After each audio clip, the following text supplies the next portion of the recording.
না গেলি মনে রাখিস বাড়িওয়ালা থেকে তোর ভাত বন্ধ। বাদ দিব না, না খায়া থাকলে ভাতের অভাব আছে না।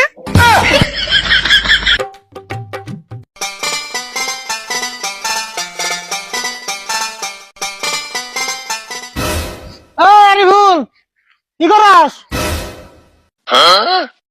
এই যে বল আইছে, বল বিছাইতেছি।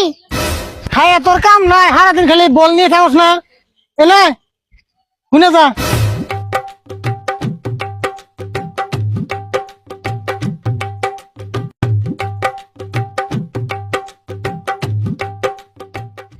কি করবে কল তাড়াতাড়ি। ওই যে গরুটা গাছে বান্ধা আছে, ই কর ওই সেহার মধ্যে নিয়ে ঘাস দিয়ে অল্প পানি দিতে যা। এই গুরু মোরা আমারে বান্ধব কবে আমি যাই না, তুই যাওগা।